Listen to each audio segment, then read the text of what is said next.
Okay, so for today's video, ibibp ako ng aking kapatid. Oh, disclaimer lang ha, baka sabihin niya, ay, ba't ba kayo may ganyan? Hindi naman kayo professional. Go. Eme lang. We're caregiving student. Pinag-aralan po namin yan. Yes. Bumili ako ng sarili kong ganyan. Yan, set yan. Isang sphygmomanometer and stethoscope. So, ayan. Let's go. Papakuha ako ng BP sa aking kapatid. Let's go. Nurse. Baka sabihin nyo na naman na mag-comment. Free to comment lang, guys. Mag-comment lang kayo kung anong saloobin nyo. Yan. Hindi ko naman sinasabing professional kami, but syempre natutunan namin to. We can apply it sa buhay namin or kapag may nakailangan.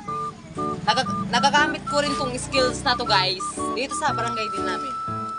May mga tao na rin ako nasubukan, but okay naman. Siyempre, we're caregiving student, pinag-aaralan namin lahat. Hindi naman sa lahat.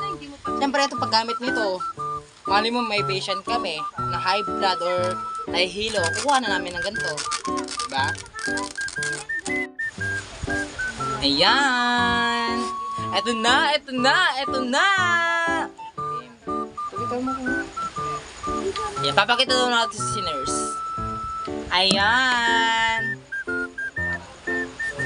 Nurse. Nurse.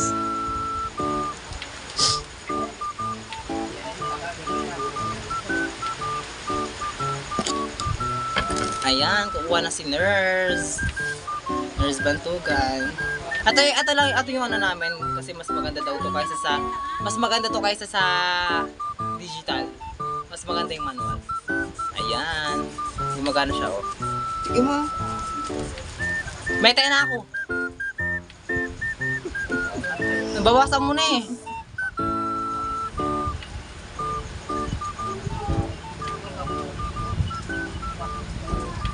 Nakita ko na. 110/80.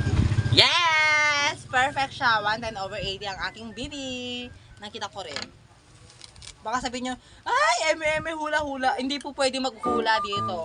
First of all, sa pagkukuha po ng BP is bawal po kayong manghula. Sa exam, siguro pwede. Sa exam na lang kayo manghula, pero sa pagkuha ng BP, wag. Sa inyo, pag kumukuha kayo ng BP, huwag kayo mamimili ng pasyente nyo. Okay? Baka kaaway nyo yung taong yun, tapos hindi nyo nakukunan. Sa pagtulong, guys, walang kinikilala dapat, ha? Kaaway mo man yan, warman kayo, yan. Basta sa pasyente, guys, malay mo naging doktor ka, tapos yung kaaway mo pala yung patient mo, napapatayin mo. Huwag ganun, guys.